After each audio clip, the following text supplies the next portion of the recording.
This NBA playoffs has been absolutely amazing. So let's talk about it. And let's just talk about the first round, just kind of in a recap kind of thing.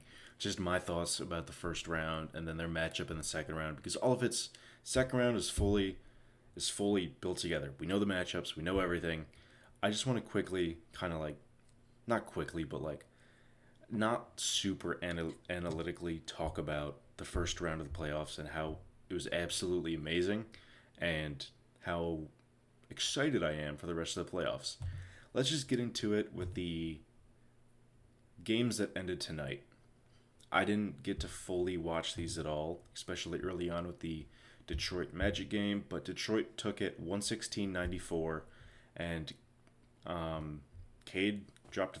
Cade had 32, 1, and 12, and he was a plus 29. That doesn't mean like he's the best player. I don't know, whatever. But he had a really good game. Tobias Harris, he had a 30 bomb, 9 rebounds, 3 steals, a block, 5 for 7 from three, and 11 for 18 from the field. Really good game from them too. And I mean the whole team they won by 22 points. So I mean Jalen Duren, numbers wise, box score wise, he looks pretty solid. 15 and 15 and three, and a steal, 6 offensive rebounds. I didn't watch it, so I don't know if he was incredibly awful defensively. Doesn't look like it because Orlando scored 94 points. So at least the counting numbers are there for Jalen Duren. Couldn't tell you like, you know, anything else from like the eye test, but like it looks like it was kind of just the entire starting lineup. The bench had 21 points, and that was all Danis Jenkins with 16 of them, and Javante Green with 3. And then Chaz Lanier in garbage time had 2 points. But like out of the meaningful players, 19 bench points. And Chaz Lanier in 1 minute had a bucket. But that's just kind of garbage time because Detroit was up 20. So, and then on Orlando's side, it was Paulo, the Paulo game. I mean, there's been multiple Paulo games in this first round, but he had 38, 9, and 6, and a block, and plus 5 turnovers, but 14 for 25 from the field and 4 for 7 from three. Paulo has been absolutely like insane. He was going band for band with Cade in whatever game. Last game, I think that was game 6, game 5 or game 6. Like I'm not going to be able to recall all the stats. I'd have to go look at it, but they were going band for band. Both had 45, and then one of the other games he had another 30 bomb. Cade's been averaging 32 a game since Orlando was up 3-1. Yeah, Orlando blew a 3-1 lead. And one thing that I was going to mention, in the entire Eastern Conference, there was 3 game 7s and a 1 game 6. The game 6 was Knicks versus Hawks, Knicks winning in 6, and then every other series went to 7. I'm going to talk about each one at least a little bit, not super in depth. I just want to tell you what I'm thinking about it at least a little bit. But yeah, 3-1 comeback for the Detroit Pistons. And with this team, it's like, for the regular season with Detroit, it was like, Cade is the only source of offense for this team. It's literally Cade Cunningham, and we're going to ride with him as our offensive guy. Him and Jalen Duren. It's Cade Cunningham. If Jalen Duren's going, it's because Cade Cunningham is letting him feast or getting the ball to him. It's everything is because of Cade Cunningham on the offensive side. And if he couldn't get Jalen Duren going or whoever else, he was doing whatever he was like, okay, I got to do it myself. And if shots aren't falling, then the offense isn't there at all. But they won 60 games in the regular season. They were incredibly good. 1 seed. So like, okay, whatever. This team is really good. And it slips your mind that Cade Cunningham is the only source of offense, and the playoffs come around, and the offensive rating out of the 16 playoff teams for Detroit, it was 11th out of 16th. Yeah. And the only team that is a worse offensive rating than them that is still in the playoffs is the Lakers. And guess what? Theirs is like the exact same. Detroit's is 107.5, and the Lakers is 107.4. And then Houston Rockets are eliminated. Atlanta Hawks are eliminated. Portland is eliminated. or dead last is Orlando Magic with a 101.9. And of course, once it comes to playoffs, offense slows down. Everything slows down. So it's like, oh my gosh, the defense is like, everything slows down. That's why it's like all the numbers are whatever. Plus, it's not a full 82 game season, so, or series. So, yeah, being the out of 16 teams, you're 11th in offense. It's like, you going in the offseason, they do, even if they win the championship this year, which is not going to happen, they still need have a ton of ways to get better, and getting other creators or offensive, like, you don't need another offensive hub like Cade. You don't need a Jokic out there, but like you need other guys who can like do something offensively, whether it's a Laurie Markkinen or some other something like that, just to like get the offense going. I know Laurie Markkinen is more of a play finisher and he doesn't set up the offense, but like something like get more offensive punch. So it's not just relying on Cade Cunningham every single play of the game, and you don't have to literally just use him for 47 out of the 48 minutes of a basketball game. But it's not like their defense is still elite. They have the best defensive rating in the entire playoffs so far. 101.9. That's the Orlando Magic. I mean, it makes sense, yeah. Yeah, insane. Like, their defense is still there. Asar Thompson, everybody. Isaiah Stewart had, like, 8 blocks one game. I was watching that game. 8 blocks. He was incredible defensively, but it's just the offense. Just being run through Cade is not a suitable thing to win a championship. Unless it's like, I mean, James Harden, you could see him as being the system, but he had Chris Paul that 2018. Yeah, 2018. He had Chris Paul. He had another guy who can at least do something. Um, and you need other players, and you definitely need a bench. Like if we look at this for Detroit, I think I was just mentioning. Did I? Yeah, there was a total of like on the bench. I don't know if I mentioned it. I don't know. I'm forgetting things. Um, for Detroit, bench points. Guess how many bench points there were from every single player on the bench? 21 points. And 2 of those came from garbage time from Chaz Lanier. Shout out Chaz Lanier. He played 1 minute and had 2 points.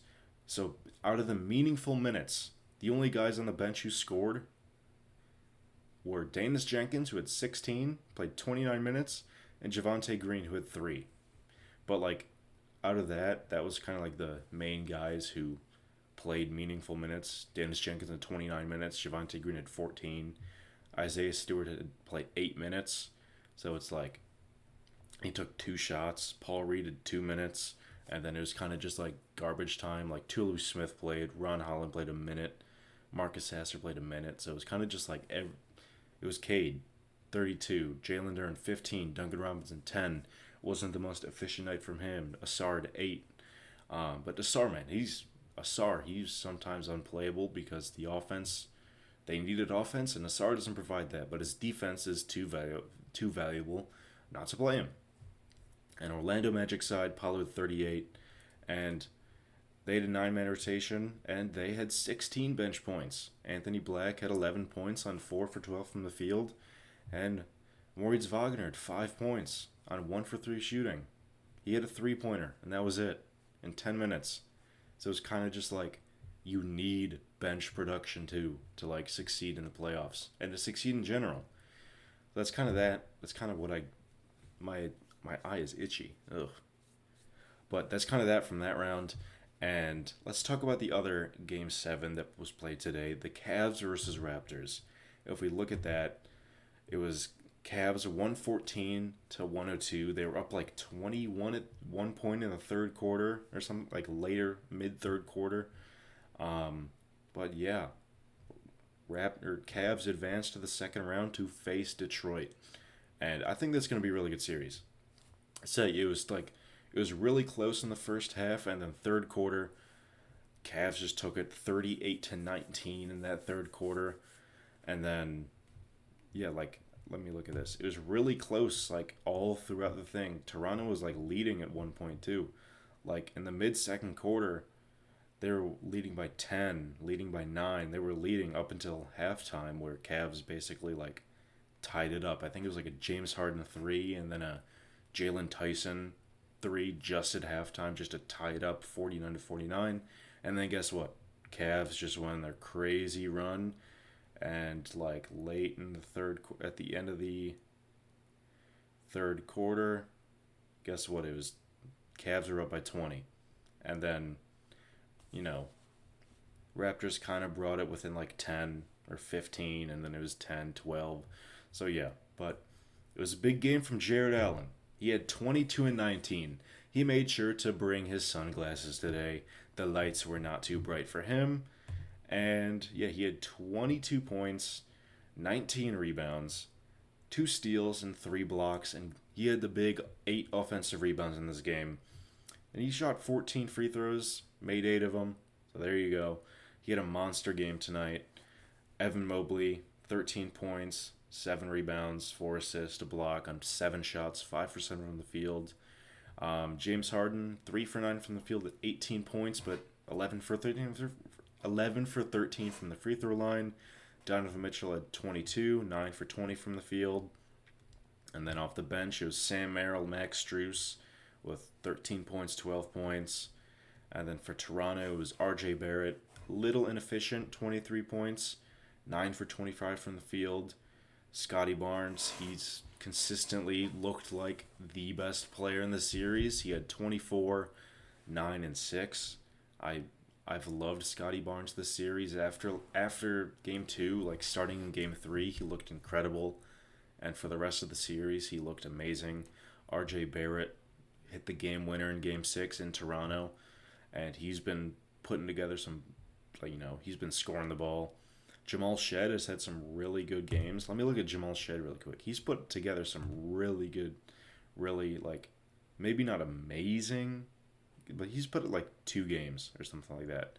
Like tonight, it was, okay, not amazing actually. Not amazing actually. He had 18. I know it was the first game. The very first game, he had 17 and 5 threes, and then game 6 he had 18. Okay, wait, hold on. Yeah, it was game 5. No, game 5 he had 18 and had 4 threes, but they lost. Sorry, this ESPN thing was tripping me up. But he put together like 2 good games. I thought he put together more. I guess not, but that was just offensively. Defensively, he's been incredible. Maybe not incredible, but like good. You know what I'm saying? I didn't watch every single game, but he was solid enough defensively guarding Donovan Mitchell, and in moments Scotty Barnes. But the guy who was really good throughout the whole series was CMB, Colin Murray Boyles. In the playoffs, what was it? Playoffs, he was averaging 16 a game, 7 rebounds, 2 assists, a steal, a block, 66% from the field. Really good stuff. Game 1, he had 14 and 4 and 4. Game 2, 17 and 7. Game 3, 22 and 8. Game 4, 15 and 10. And then game 5, it wasn't really. He only took 5 shots, but at 8 points. He's been really good defensively too. And then game 6, 17 and 7. And then this one, he took 5 shots at 8, 4, and then 2 steals, a block. I really like him. Him and Scotty Barnes are gonna be wrecking havoc in the future. Them defensively is gonna be insane. Plus whatever else they get. Jacoby Walter had a good game 6, and then in this game 7 he had 13. But Jakob Poeltl, they definitely need to work on that, and definitely the point guard spot. Emmanuel Quickley isn't like the most elite starting point guard you want. You'd probably want him coming off the bench more often than starting. And Jakob Poeltl, he is just, I don't know. Jakob Poeltl is something. You definitely, because you can't just run a full lineup of forwards. Like, you can't just run Jacoby Walter, Scotty Barnes, RJ Barrett, Colin Murray Boyles, and Jamison battle for a whole game. You need a true center who could just like sit down in the paint and just lock up there and be a I don't know. I think this was a really incredible season from the Raptors. Really incredible season from the Raptors to, exceed expectations, become the 5 seed. They were like a 2 seed for like a month straight, and then to take the Cavs to a game 7 and be like right there. It wasn't a crazy blowout in that game 7. They lost by 12, but like really, really incredible season for the Raptors. If they could just work on the edges, Scotty Barnes is like just about a superstar player. Brandon Ingram is interesting. He had a really bad playoffs. Emmanuel Quigley didn't play. Colin Murray Boyles is looking really awesome. Scotty Barnes, maybe you get better. You're already really good. Just form out that center spot, form out that point guard spot. Emmanuel Quigley. I mean, Emmanuel Quigley's good, but like you can definitely use some improvement in that spot. And then it's Piston Cavs in the second round. I'll talk about like second round previews in a little bit. And then it's Hawks, Knicks. I don't have a crazy amount on this except Hawks in a regular season. They traded Trae Young in January, like mid-January, I think. And everybody's like, okay, yeah, build around Jalen Johnson. Time for kind of retooling, rebuild kind of thing. And then they have a really, really, really hot stretch in the second half of the season. Nickeil Alexander-Walker, the most improved player, is playing incredible. CJ McCollum, the new guy on the team, is doing really good things. Maybe not being the most efficient scorer, but he's being a really good point guard. Onyeka Kongu, I've always been a big fan of him. He's playing really good. He shoots threes now. He can hit them. Jalen Johnson, really good. Jonathan Kuminga put together a few decent games and then a few stinkers. And then Zachary Sachet can't play anymore. Dyson Daniels can't hit an open three, but he could do everything else. He could pass a little bit, he could play make a little bit. He's an elite defender, but he just can't shoot the ball. Really interesting team. Definitely. I think they'll figure something out. Be a solid playoff team down the line. Is Jalen Johnson a true number one option? No. Is he really good? Yes. Do they need a definitely number one option over Jalen Johnson? Yes. Jalen Johnson's probably like a 2B, maybe 2A, 2B kind of player, second option. Maybe not like a true Jaylen Brown kind of second option, or like I mean, this is really weird to make, but like a Steph Curry second option when KD was there. That's definitely ridiculous to say that Jalen Johnson could be that, but I could see him being like a second option beside like somebody else, or like a really elite third option if they can get that. But I don't know. Hawks are interesting.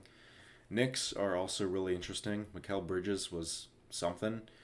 Karl-Anthony Towns he put together a really, really good string of games there in the first round. He had like a triple-double in game 5?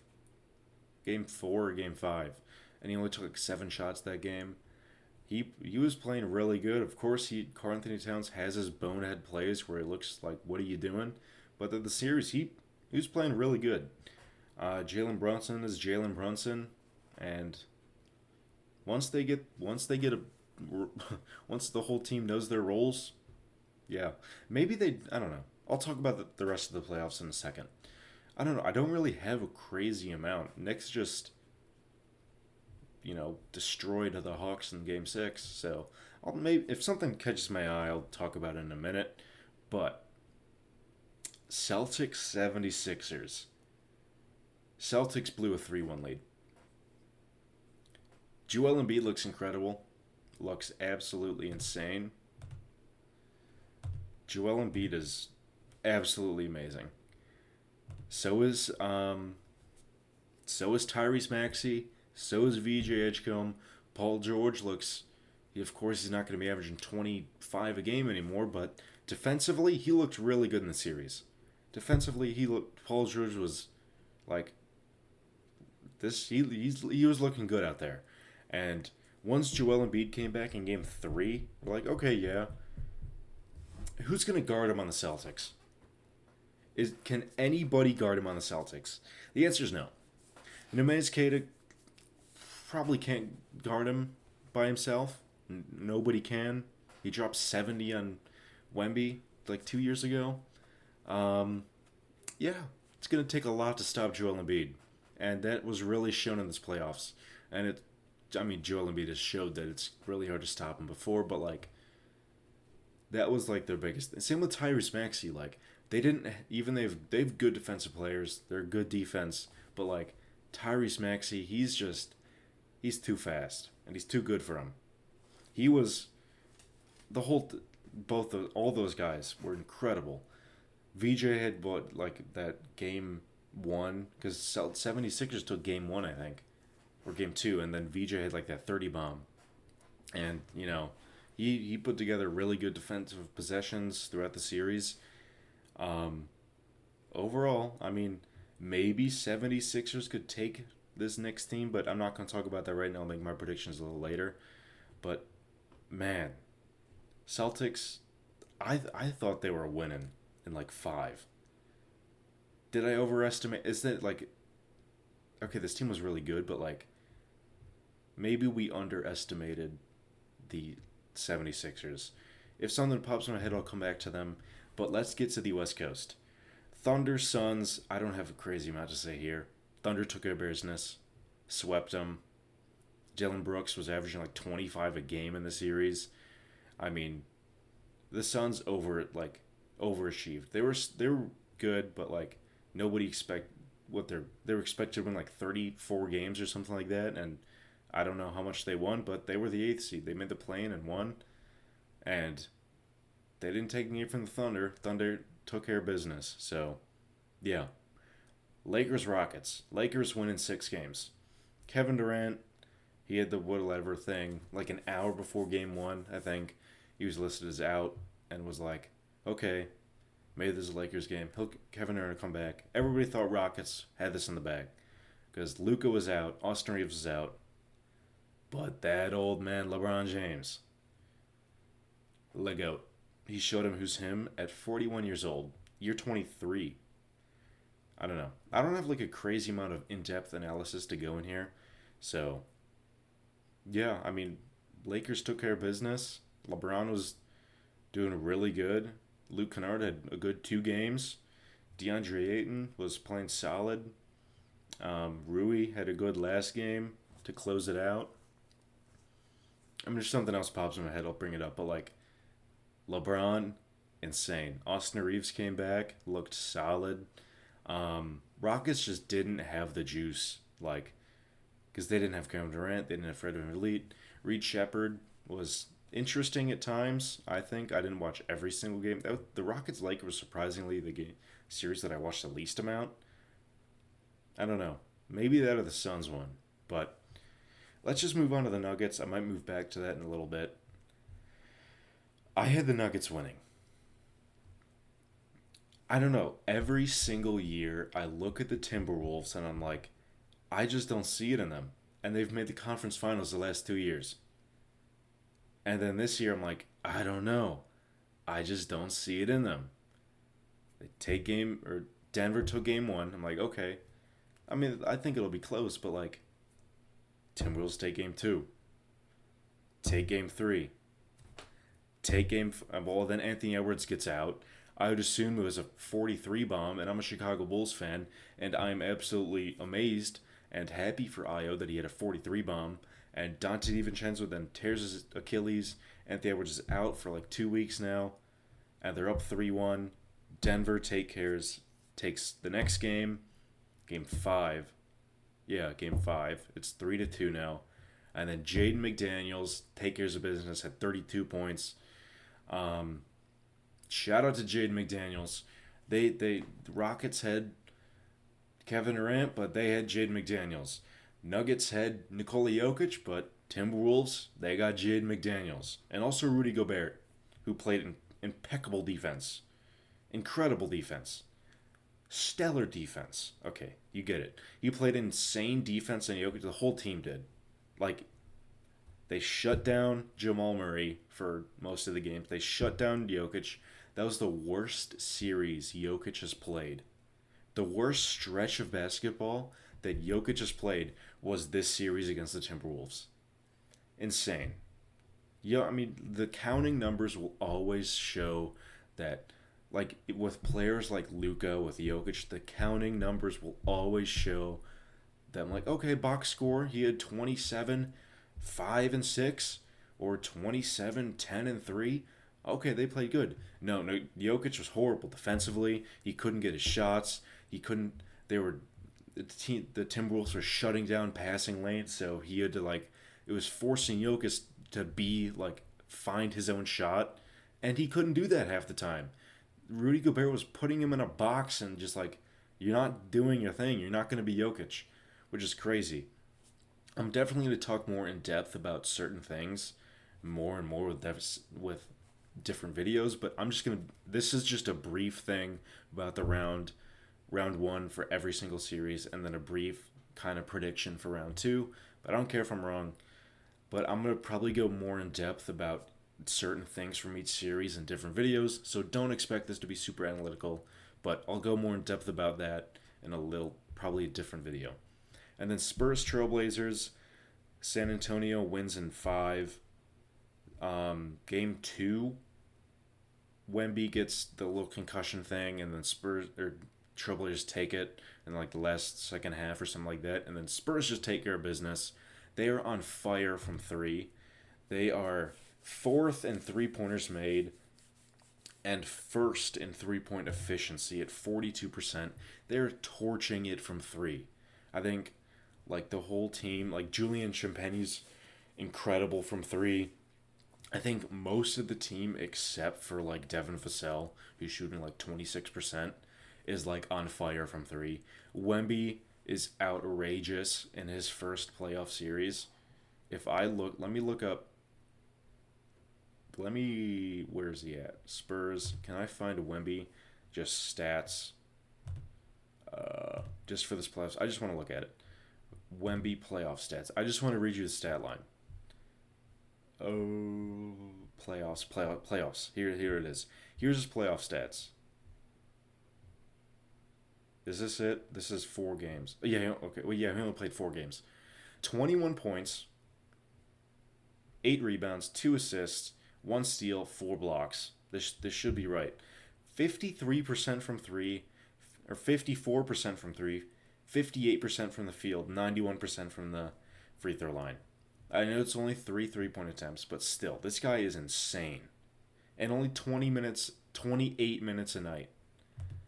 Insane. I don't have much to say about that, but how long have I been recording? 27 minutes? Okay, let's just do a quick kind of second round prediction. Thunder Lakers. I got the Thunder going to the conference finals probably in 4 or 5, but I don't care if I'm wrong. I like it when I'm wrong, especially in NBA terms.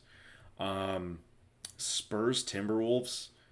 Timberwolves can definitely prove me wrong again. I want to prove me wrong. I got Spurs in 7. Oh wait, no.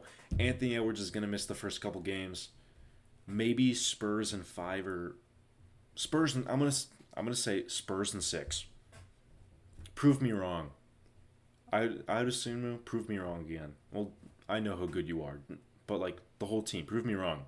I'll come back to that one because I don't know exactly how long Anthony Edwards is out. I know he's gonna miss the first couple games. It's probably gonna be probably San Antonio. Piston Cavs. Cavs and 6. Cavs and 6. New York 76ers. I'm going to go to the upset. Let's switch it up here. 76ers and 7. Why? Because of Joel Embiid. I don't care. Joel Embiid, let's hope and pray that he has a successful and healthy playoff run. And just playoffs. 76ers and 7. Let's take the underdog right there. Let's recap. Thunder and 4. Spurs and 6. I will make an official prediction for the second round for each round. Or each series. How about that? I'll do a preview. Because this is Monday. So this starts tomorrow, right? Yeah, today. I'm recording this at 12:30 in the morning. Um, do I have enough time for that? I don't know. We'll see. Okay, Thunder in 4, Spurs in 6, Cavs in 6, 76ers in 7. That's that's what I think. Let me know what you think down in the comments below. I will see you guys in the next video. Peace.